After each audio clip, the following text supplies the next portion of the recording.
Hey everyone, it's Will Bangura. A real quick comment. If you love Pet Talk today, if you're a regular listener, please do me a favor. Give us a 5-star review on whatever platform that you listen to. We need your reviews. We need your feedback so that more people can benefit from Pet Talk today. I really appreciate you. Raised by wolves with canine DNA in his blood, having trained more than 24,000 pets, helping you and your fur babies thrive. Live in studio, it's Pet Talk Today with Will Bangura, answering your pet behavior and training questions. Ladies and gentlemen, please welcome your host and favorite pet behavior expert, Will Bangura.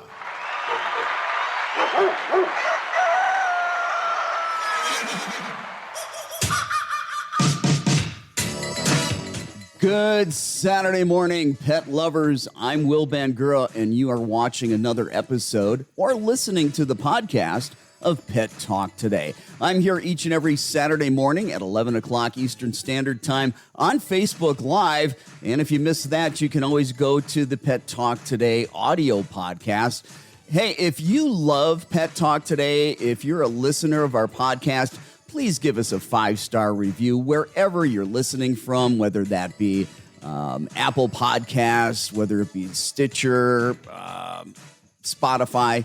We really appreciate your feedback. We love your reviews. Hey, if you're new to Pet Talk Today, let me talk a little bit about what we do here. I'm a certified canine behavior consultant, also a professional certified dog trainer.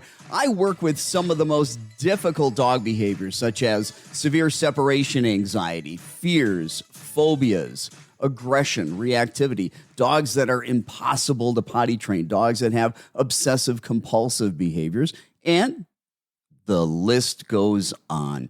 Anyway, if you're new to Pet Talk Today, how it works, if you have a question about your dog's behavior, if you've got a training question, I'm here to help provide you with positive solutions to those problems. So type into the comment section.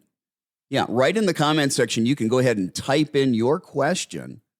And also do us a favor, let us know where you're watching from and what kind of pets that you have. We're so glad that you're here today. I'm going to be, in addition to answering your questions today, I'm going to be talking about a few different topics. Last week, I never got around to how to teach your dog to walk on a loose leash, how to teach your dog not to pull on the leash. You know, the weather is real nice right now. People are getting out with their dogs. And, you know, a walk can be a really pleasant thing for both you and the dog.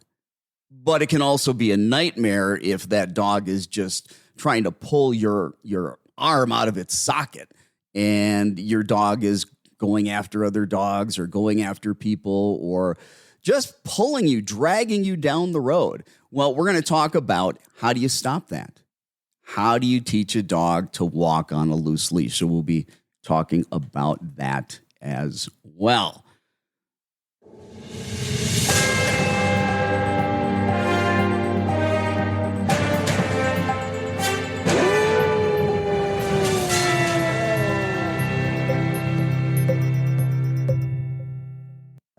Well, those of you who haven't heard that sound before, that means it's time for Pet Talk News. Every once in a while, we've got a great story in the news that we need to cover. This week, Colorado driver tries switching places with dog to avoid DUI.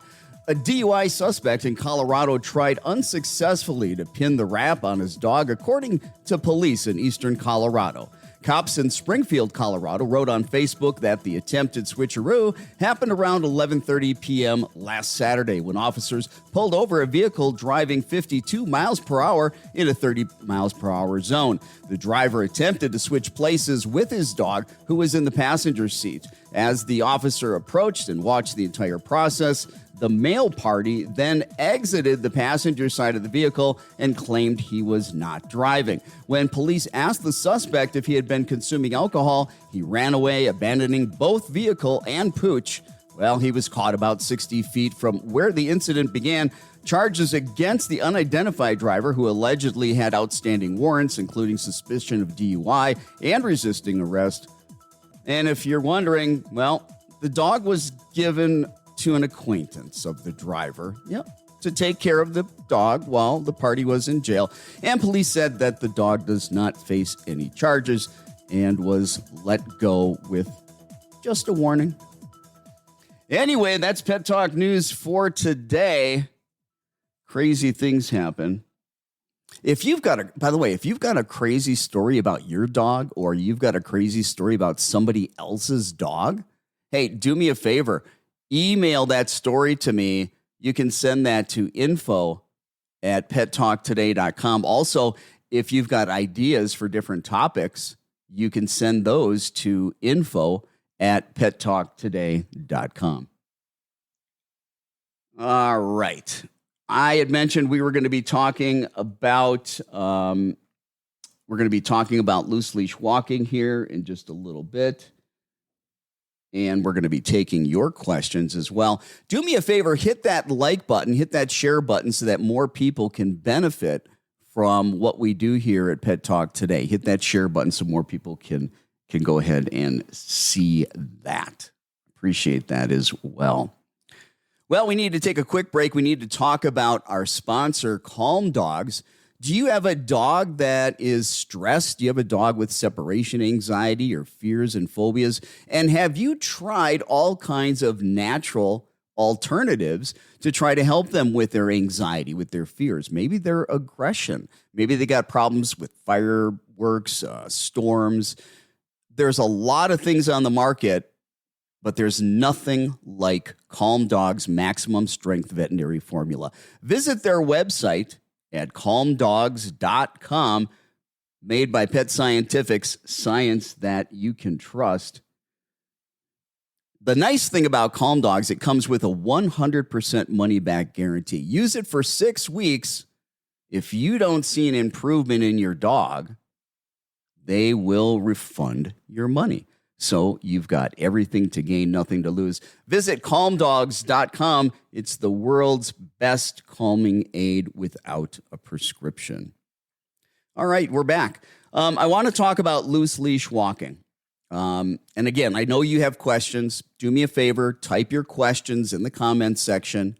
Let us know where you're watching from, and I will get to those as well. And if you love what we do, hey, please give us a 5-star review wherever you're listening. Did you know that today, by the way, is National Rescue Dog Day? Maybe I should talk about rescue dogs today as well. Maybe some of you have rescued dogs and you've got stories about the dogs you've rescued. And if you've got a great story about a rescue dog, we'd love to hear it. Also, I'm going to go ahead and open up the phone lines. Would you like to talk to me directly? I can give you a lot more help. I can give you a lot more advice because I can get a lot more information from you if you call in today.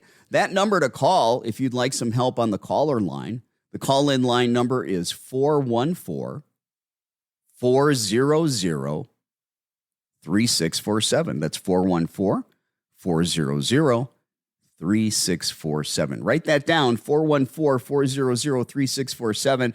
For the next hour, I'm going to be available. I will be taking calls as well as answering your questions that you type into the comments section. But yeah, it's National Rescue Dog Day.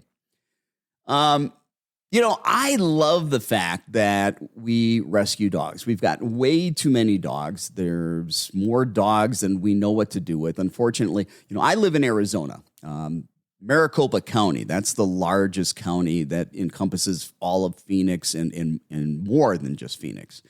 And as of, maybe 5 years ago, a minimum of 60 dogs a day are getting euthanized. That's sad. And did you know what the number one cause of death is for dogs under the age of 3?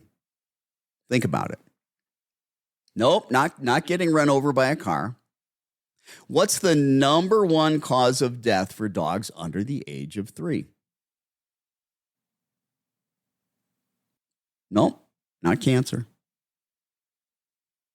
Behavioral euthanasia is the number one cause of death for dogs under the age of 3. Now, if you don't know what behavioral euthanasia is, it's a term that we use for dogs that have behavior problems and their pet parents don't work on those behavior problems, don't get those resolved, and then they ship them off to the shelter. They ship them off to the pound. And then somebody else gets that dog and they don't deal with the behavior problem. Simple stuff that we could be addressing. And they get sent back to the pound. They get sent back to the shelter as a rescue dog. The number one cause of death for dogs under the age of 3, behavioral euthanasia. And that's why I do this show. Not everybody can afford to hire a professional animal behavior consultant or dog behaviorist. Not everybody can afford to hire a professional dog trainer. And rescue dogs, they come with their own set sometimes of unique problems, right? They might be very destructive. You know, a lot of people surrender their dogs because they've got to go to work and they come home and the dog's destroying the house and they don't know how to deal with it. Or their dog has separation anxiety and maybe they live in an apartment and they're getting letters, all right? And they're being told, hey, if you can't get your dog to quiet down, you're going to have to leave. We're going to evict you. And then maybe we've got dogs that, you know, are aggressive or reactive towards strangers coming in the house. And they feel like they can't have a social life. They can't have anybody over to the house. And they'd love maybe to take their dog for a walk, but their dog might be aggressive and reactive towards people and other dogs. And people give up on it. They don't put the work in. They don't do the training, and they send them to the shelter. And these dogs get recycled oftentimes. And then eventually they're put down. Yeah, the number one cause of death for dogs under the age of 3, sadly, is behavioral euthanasia. So let's talk about loose leash walking. We all love to walk our dogs, or walking our dogs can be a real pain in the you-know-what. The first thing you need to understand about teaching a dog to walk on a loose leash is that for a dog to pull on the leash is about the most normal thing that a dog could possibly do. If you're listening to the podcast and you hear that pause, that means I'm taking a drink of my coffee. So it's very normal for a dog when they get outside to want to go all over the place and search all over the place with their nose. Do you know how incredible their sense of smell is? Imagine this. I could have 3 55-gallon barrels, okay, 55 gallons. I could have 3 of them full of water to the top.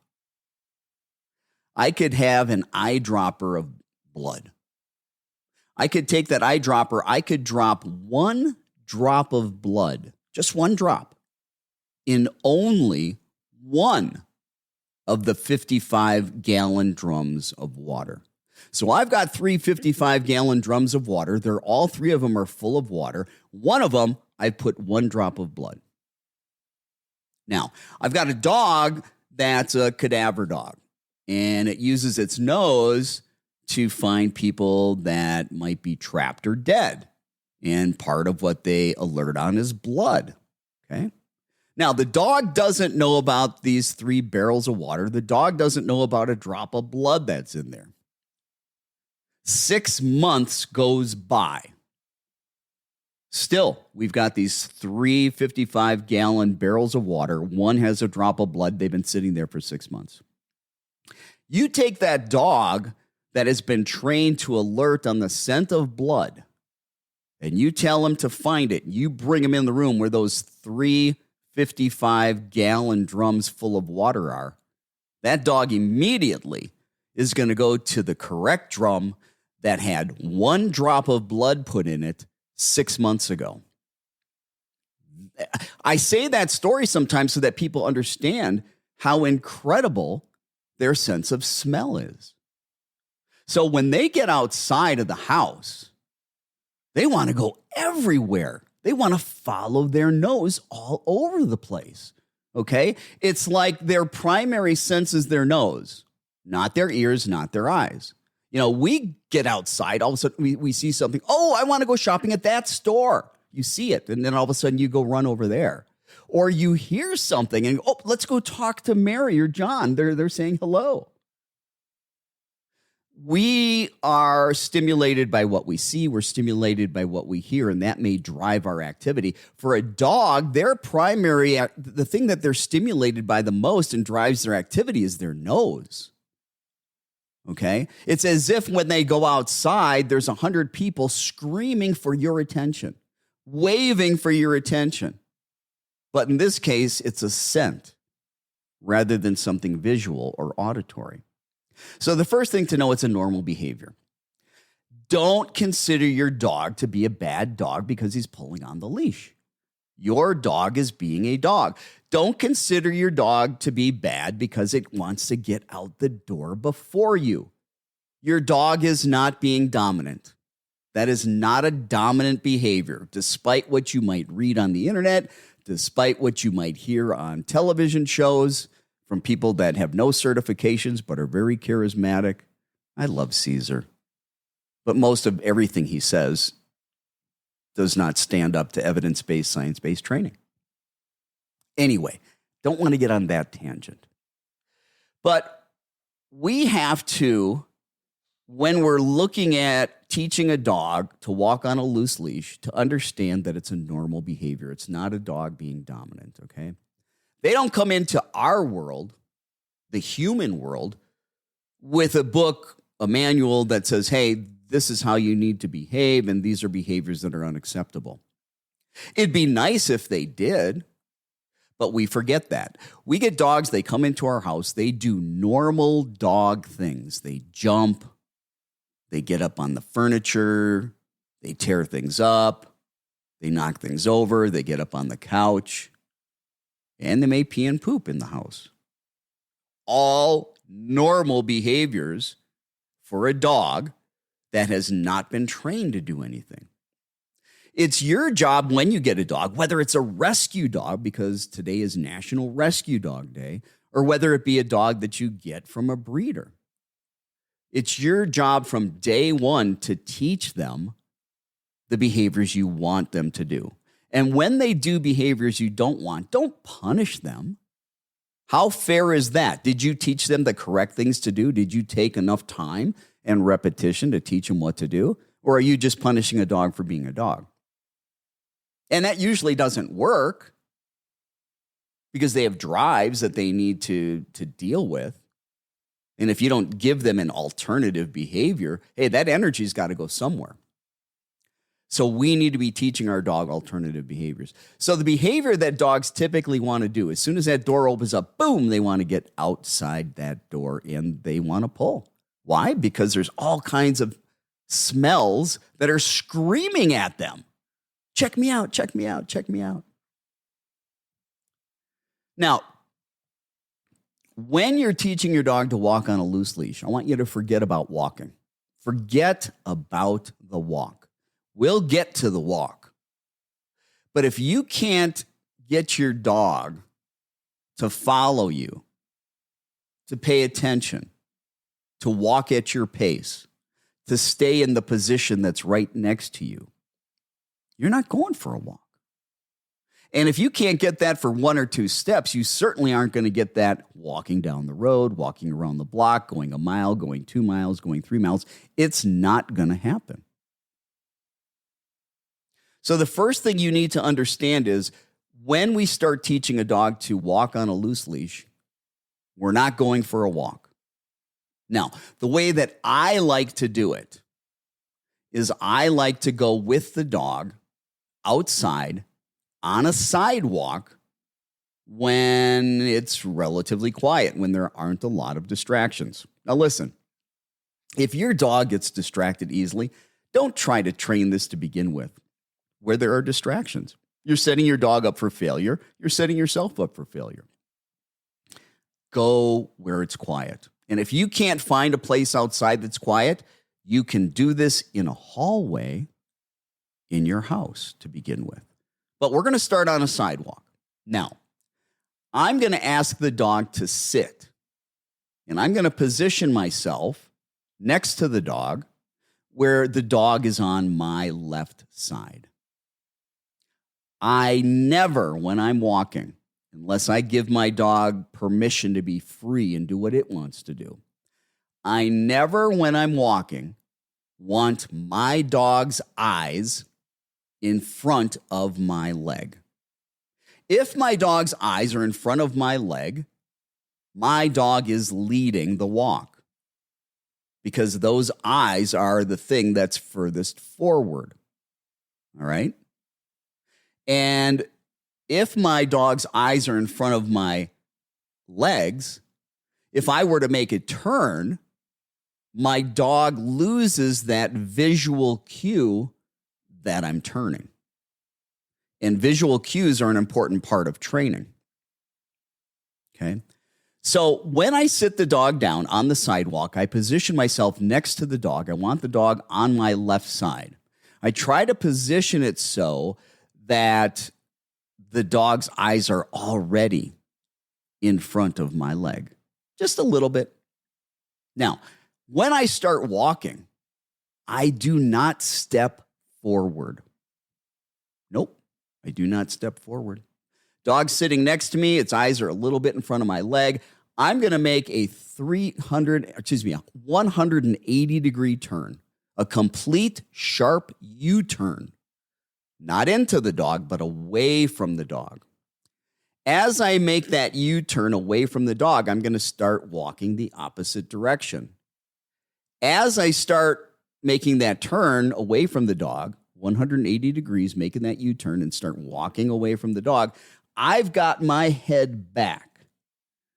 I'm looking at the dog. I need to see, hey, is the dog turning with me? Because remember, I turned away from the dog. Don't turn away from the dog and not look at the dog. You've got to keep your head cocked over to your shoulder and looking at the dog behind you. Because as soon as you turn away from the dog then is now behind you. Okay? And now the dog's not leading or pulling, right? Because you're in front. As your dog begins to catch up to you, because it will, watch its eyes. As your dog's eyes get to the middle of your leg, between the middle and the front of your leg, not after they're in front of your leg, but when your dog's eyes get to the middle of your leg or the front of your leg, you're going to make a 180-degree sharp U-turn away from your dog. We're doing this on a sidewalk or in a hallway in our home. I don't want the dog to have a lot of room to move left or move right. That sidewalk or that hallway keeps the dog closer to us. I would not do this in a parking lot. I would not do this in my backyard. I would not do this in a park to begin with. That sidewalk really helps. The hallway really helps when we're first teaching the dog. So again, I start my training by turning 180 degrees away from the dog. Looking back as I'm doing that, watching the dog. As the dog then turns to follow me, and that's key. One of the first things you're teaching your dog when you want to teach your dog to walk on a loose leash is not about walking. It's about teaching your dog to follow you. Your dog can't be pulling on the leash and following you at the same time. But you have to give up one behavior for the other. First step, teach a dog to follow you. How do you do that? Turn 180 degrees away from your dog, which puts your dog behind you. And then your dog begins to catch up to you. And when your dog's eyes get to the middle of your leg or at the front of the leg, make another sharp 180-degree U-turn away from the dog. But look back. Make sure the dog's actually turning around to follow you. Because there might be a distraction. There might be a distraction back there. And you're walking, you've turned away from the dog, you're walking, you're not looking at what's happening behind, and all of a sudden, next thing you know, you got a tight leash. Why? Because the dog's wanting to go that way because there's a dog. when you do this exercise, you're always looking at the dog's head. Always. You do not take your eyes off the dog's head. You need to know where they are. Eventually, you can take your eyes off their head, but not when you begin to train. So again, first steps. We're on the sidewalk. We're in a hallway. We've got a leash on the dog. We ask the dog to sit next to us. I like the dog on my left side. That's tradition. I don't care if it's left or right, but the principles are the same. The dog's eyeballs are in front of my leg. I make a 180-degree U-turn away from the dog, which puts the dog behind me. I'm looking, watching the dog catching up. As the dog catches up, when its eyes get to the middle of my leg or the front, again, I'm going to make that sharp 180-degree U-turn away from the dog. Now, the dog's going to offer lots of opportunity for you to make that sharp 180-degree U-turn away from your dog because they're used to pulling. They're used to being in front of you. They're used to going wherever they want to go. They're not used to giving that up and having to follow you. So the way it might start out, your dog's sitting next to you. You make a 180-degree U-turn away from your dog. Then all of a sudden your dog follows. And maybe it's 2 or 3 steps, and now your dog's eyes are at your leg again, and you're making a U-turn. And then your dog follows maybe 2 or 3 steps before it catches up, and the dog's eyes are by your leg, and you're making another U-turn. Well, if you can picture this, taking 2 or 3 steps, sharp U-turn, 2 or 3 steps, sharp U-turn, 2 or 3 steps, sharp U-turn, you might get dizzy. You're making a lot of turns. If you find when you have to make that 180-degree U-turn, you're starting to get dizzy, instead of immediately turning, when the dog's eyes get to the middle of your leg, start walking backwards. Start walking backwards and very slowly, as your dog is following you, then go ahead and make the rest of the turn. That'll keep you from getting too dizzy if that happens. The other thing you can do if you get dizzy is just stop, ask the dog to sit. Okay? Because you're not going very far. Forget about distance when we're doing this. Matter of fact, even if your dog is walking perfectly, following you, the leash is loose. Oh, and by the way, you need to keep the leash loose. If you're one of these people that like to walk your dog with the tight leash, you need about 2 inches, 3 inches, 4 inches of loose slack in that leash. Otherwise, you're not training the dog. You're just restraining and muscling the dog. And a lot of dogs will try to resist it when you've got pressure on the leash. It's called oppositional reflex. They do worse when the leash is tight. Now, I was saying, even if your dog is walking perfectly next to you, the leash is loose, the dog is following you, its eyes are not getting in front of your leg, I don't want you taking more than about 6 or 8 steps in one direction without making a turn 180 degrees away from your dog. So at most, you're going 6 or 8 steps, you turn away from the dog. 6 or 8 steps, you turn away from the dog. 6 or 8 steps, you turn away from the dog. Now, you might make that U-turn before 6 or 8 steps, remember? If your dog's eyes get to the middle or the front of your leg, you need to make that U-turn. And maybe they get there on step 2, step 3, step 4, before we get to 6 or 8 steps.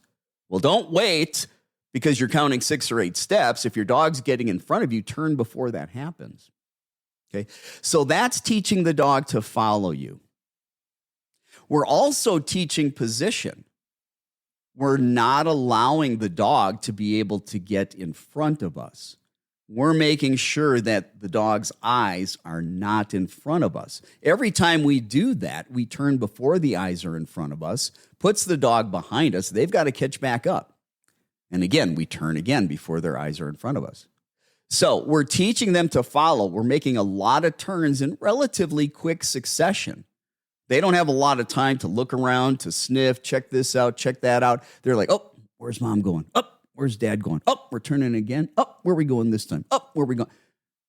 And you're teaching them not only to follow you, you're teaching them to stay in position, but you're also teaching them to pay attention. Oh, where are we going? Oh, we're turning. Oh, we're turning. You make a lot of turns in quick succession.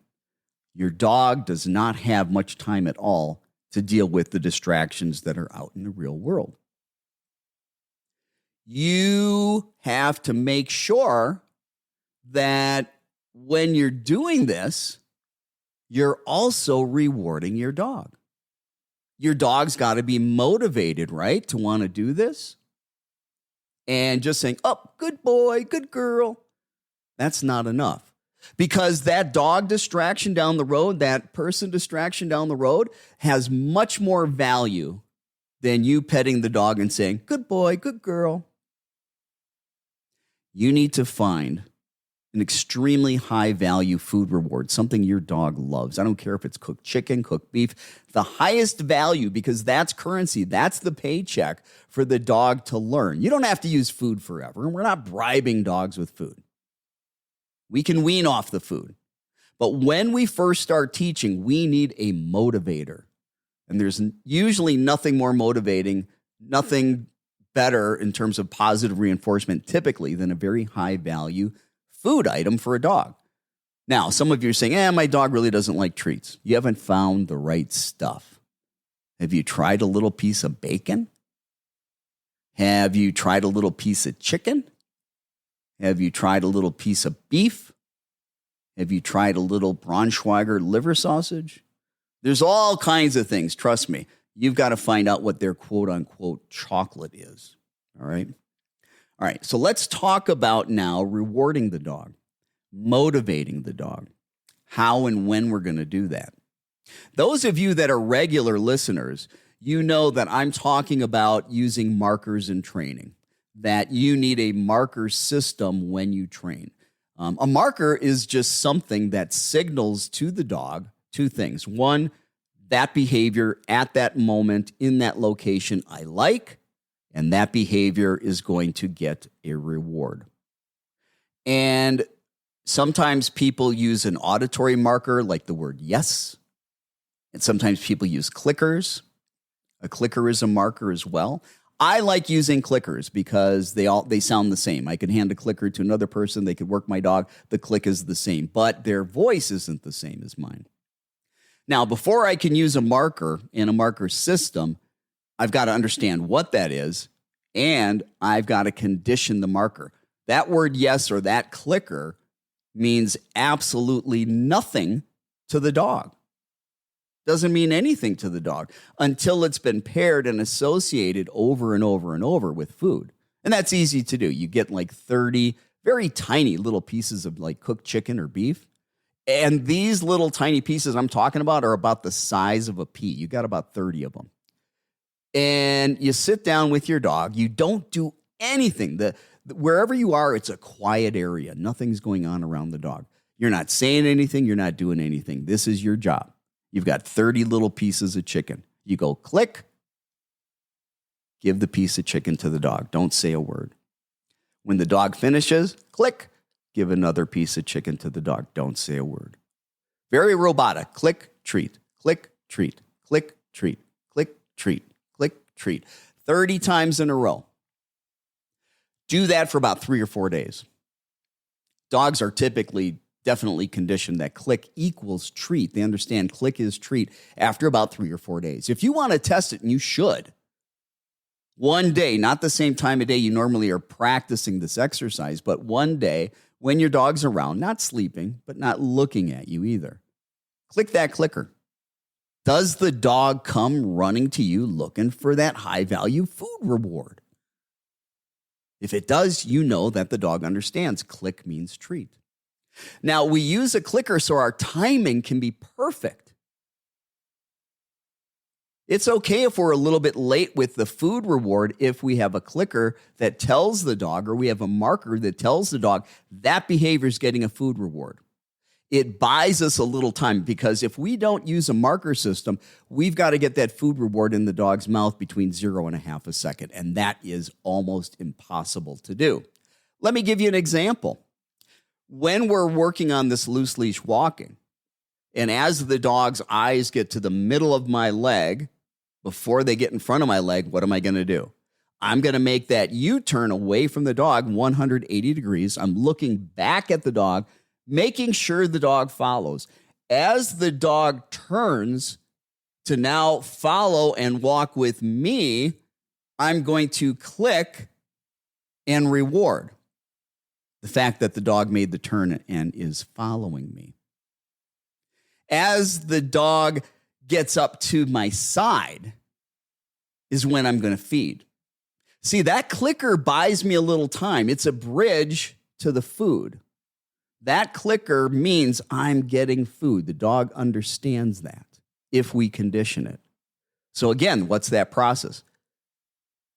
I take a 180-degree U-turn away from the dog. As soon as the dog turns to follow with me, I'm looking behind me. I'm going to click. Dog gets right up next to me. I'm going to give it a food reward. Then I'm going to make a U-turn away from the dog, 180 degrees. Do the same thing again. I'm going to repeat it. Wash, rinse, repeat. And I'm going to do this over and over. Remember, I said, even if the dog's walking great, I'm not going more than about 6 or 8 steps. And I'm going to do this for 2 to 3 weeks. And when I do this, I'm going outside. I'm going to do this for about 7 to 9 minutes, at least once a day. If I can do it more, great. When that is going very well, one of the things that you're going to see is your dog is going to start checking in. Your dog's going to start looking up at you. Because you made so many turns, your dog's going to be like, where are we going? Where are we going, Mom? Where are we going, Dad? Hey, what we doing? So again, paying attention. When you see that, whenever your dog looks up at you, I want you to click and reward. Reward that focus, reward that attention. Because again, what we're really doing, forget about the walk for a second. We're teaching the dog to follow you, to pay attention, to stay in a position that we want it to be, and to walk at our pace. Now, let's talk about adding more steps. As the dog is doing a lot of checking in, that's when you can start adding more steps. And I'm not talking about 1,000 steps, all right? Maybe you go from 6 or 8 steps to maybe 20. But during those 20 steps, hey, remember the rule. If your dog's eyes start to get to the front of the leg now, you still need to make that U-turn 180 degrees, looking back, making sure your dog's following you. As your dog makes the turn to follow you, click. As the dog gets up to your side, reward. Wash, rinse, repeat. Okay? Over and over and over. Little by little, this will turn into a walk. And now, how do you deal with distractions? As soon as you see the mild distraction, and you got to start working with mild distractions outside, you're going to make a U-turn 180 degrees away from your dog. Then you're going to turn right back towards that distraction. And you're going to turn away from it again. Every time your dog follows, what are you going to do? Click. Every time your dog gets up next to you, reward. Then turn away from the distraction. Little by little, what you're going to be doing is you're going to be going in little circles, and little by little, you'll go further and further and further and further and further down the road until you can eventually pass the distractions. But basically, as soon as your dog sees a distraction, you're turning the dog away from the distraction, making the dog focus on you. Non-verbally, you're basically telling the dog, hey, forget about that. Pay attention to me. Okay? And you'll find as you do this, you'll have a dog that pays attention to you. Now, if your dog can't pay attention to you, if your dog won't take the food and your dog's all reactive, you are way too close to any distractions. You have got to get much further away. Your dog's not ready for that. You got to take this in little bite-sized steps. Okay? Watch that you don't hold the leash tight. Keep the leash loose. There should be like a little U shape. You know, it's attached to the dog's collar. There should be a little U shape in it, and it's loose.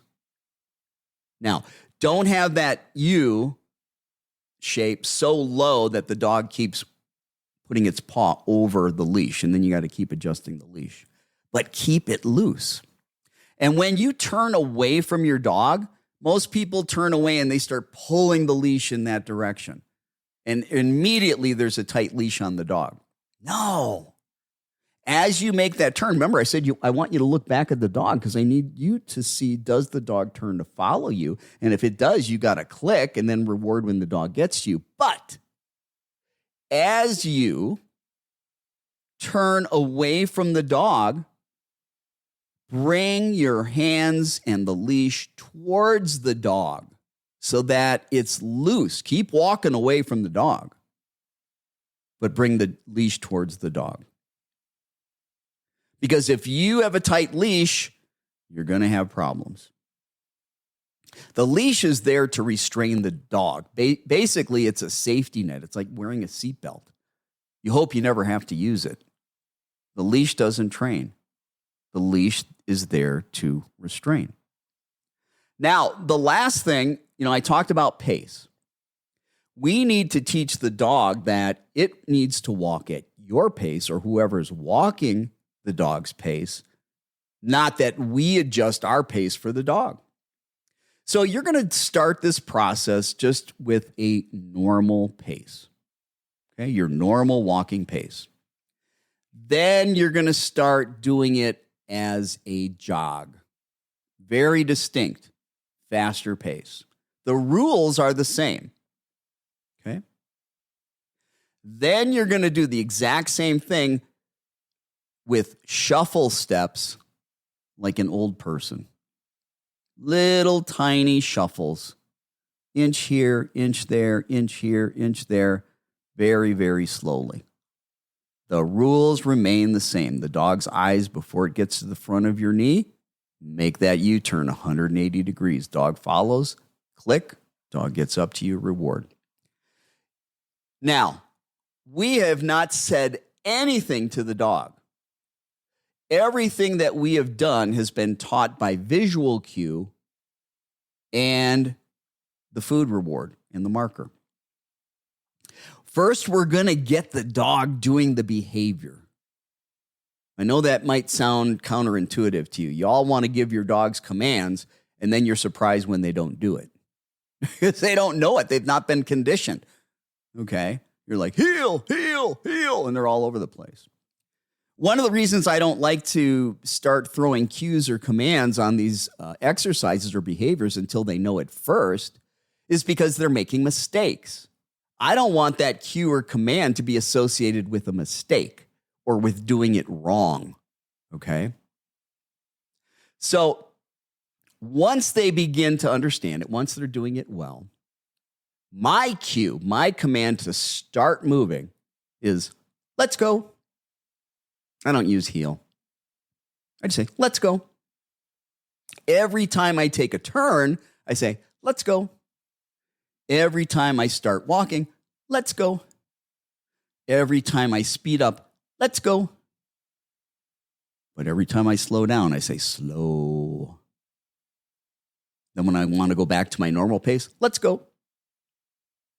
Now remember, the dog's already learned to walk at our pace without hearing anything. Now we're just labeling these behaviors. We're adding cues or commands, pairing those associations with those behaviors. You can also, when your dog looks up at you, begin to start labeling that watch. So at any point in time down the road, you can go, watch. Your dog looks up at you. But you've got to have that happen over and over and over and over and over again. It takes a lot of conditioning. But again, you're only doing this 7 to 9 minutes a day. If your dog needs more exercise, go throw a ball in the backyard. By the way, dogs are sprinters. And the kind of exercise a dog needs is not a 1, 2, 3, 4, 5, 6, 9 mile walk. They need 20 minutes of sprinting. Dogs are sprinters. They're not long distance runners. And those of you, God love you for wanting to take your dog on these long runs. But if you're a runner, like, partial marathon runner, and you're bringing the dog with you, your dog's going to have orthopedic problems. Guarantee it.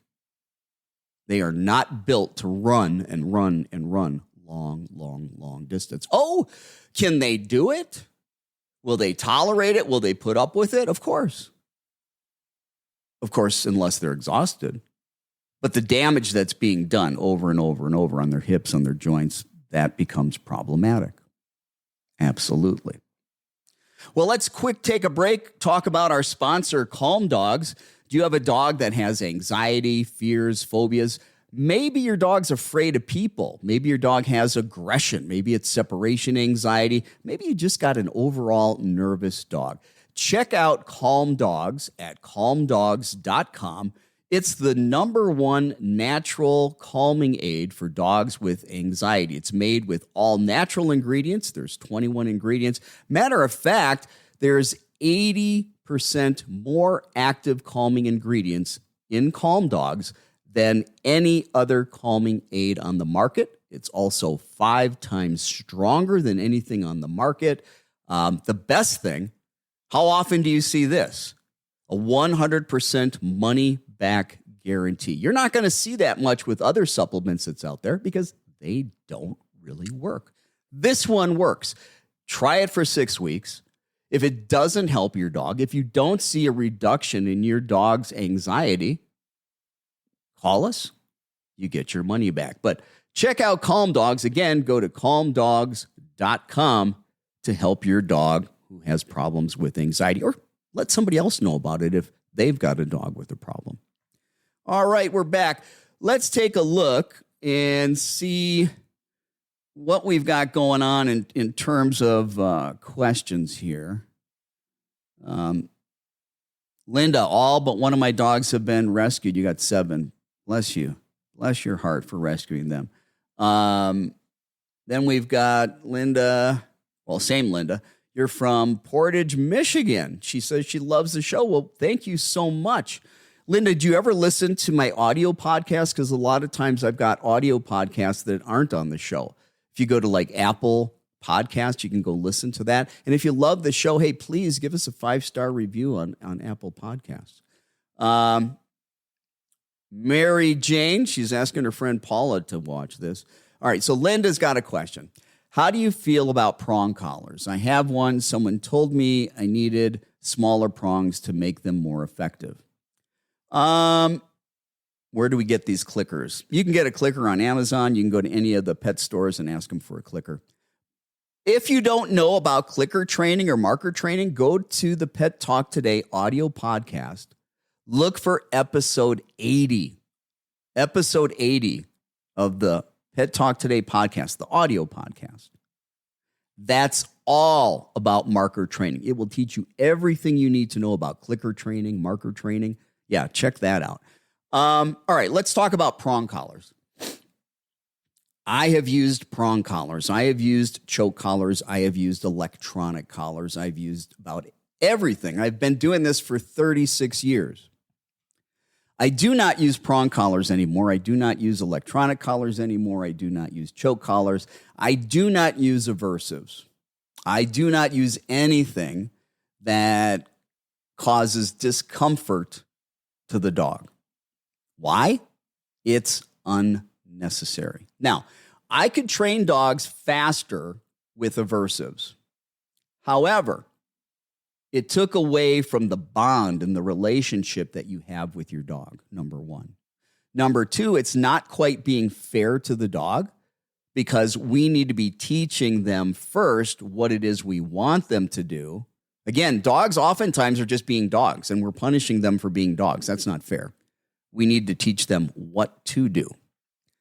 Now, I know the argument sometimes is, hey, I've got this petite female that weighs 105 pounds, and she's got a 180-pound Mastiff, and the Mastiff is pulling her all over the place, going to knock her down, we need to give her an electronic collar or a prong collar so she's got leverage. I get that, but what I'm also hearing is that nobody has attempted to try to teach the dog what to do the correct way. And maybe you did, but you didn't do it in an environment where there weren't distractions. And maybe you didn't have high-value food rewards. Again, good boy, good girl, pat on the back, that's not enough. Imagine going to your job, all right? Tomorrow's Sunday. Most of us are going back to work on Monday. Go back to work Monday, work the entire week. Let's say you work 2 weeks because paychecks are usually every 2 weeks or bi-monthly. And at the end of the pay period, you go to HR to get your check and they go, hey, you're fantastic. And they pat you on the back. Have a great weekend. How happy are you after doing all that work? Was it worth it? Are you going to come back to work? Are you going to continue to do that work if you're not getting paid? Most people, it's a no. It's no different for your dog. Now, again, those rewards can get faded out down the road, but we need them to motivate the dog.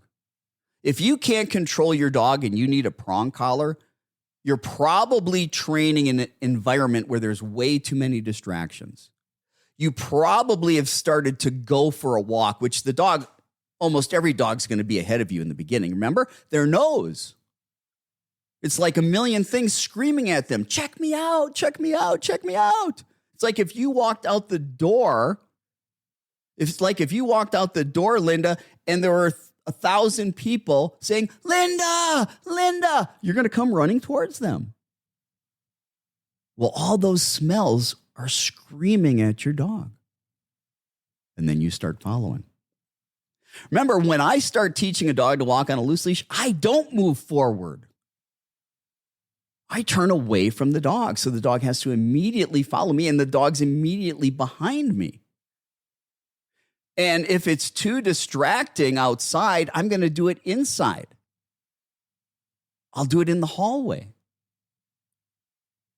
And then I'll start having somebody in my house act as a mild distraction. We'll continue to do it in the hallway. And then I'll ask him to put up more distractions. And then I'll go outside and I'll start doing this on the sidewalk by my house when there are little to no distractions. Look, you can only work at your dog's pace. If you need to use aversives, you're trying to rush the process and it's not fair to the dog. Now, I'm not blaming you. I blame the individual that said, hey, use the prong collar. And they have good intentions. I'm not bashing people that use prong collars, electronic collars, chokers. I'm not bashing them. I was them. They have good intentions, but they don't know that they don't know. See, the problem with the dog training industry, it's not regulated. There are no national standards. You don't have to have a certain level of education. You don't have to be certified. You don't have to be licensed. You don't have to be insured. That's kind of scary, huh? Anybody can call themselves a dog trainer or a behaviorist, put up a website, start working with dogs the next day. They may never have owned a dog in their life. Your nail tech, ladies, has to be certified and licensed. Gentlemen, your barber has to be licensed and certified. You call a plumber, they've got to be licensed and certified. You call someone in, an electrician, they got to be licensed and certified. Not your dog trainer, not your behaviorist. It's sad, and that is something that needs to change. There's so much misinformation about dog training, so much bad science out there, people that are perverting the science out there. You know, the balance trainers that use corrections and rewards, and by the way, corrections, those are just kinder words for punishment. Balance trainers that are using punishments and rewards, they're going to say, hey, the science of learning theory has 4 quadrants. 2 of them are punishment, 2 of them are reinforcers. Well, yeah, they are.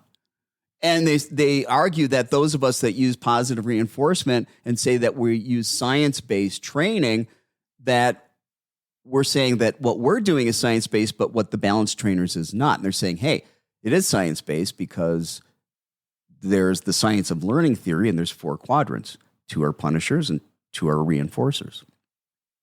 However, through research, through science, through studies, through working with training animals, what science has also taught us is that the most effective, most efficient way to train an animal is through positive reinforcement. That it is not as efficient, it is not as effective as punishment. And that punishment can cause long-term psychological problems. It can cause physical problems. It can ruin the bond and relationship you have with your pet. And it's just about learning how to do it. Look, there is nothing that I cannot train or train out with positive reinforcement alone, if I'm willing to do the work. Now, I can't be lazy, and I've got to be fair to the dog. So this is about animal welfare, and this is about not being lazy. Look, anybody can punish a dog. A dog goes in the trash. I can go over there and kick the dog.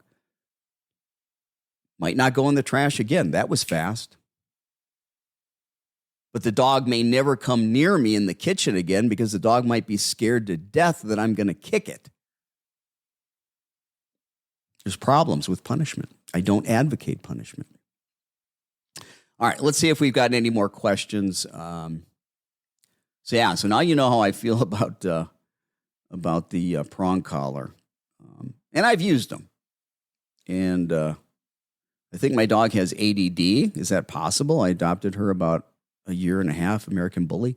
You know, ADD, we call that hyperkinesis or a hyperkinetic dog. There is such a syndrome in dogs. It's extremely, extremely rare.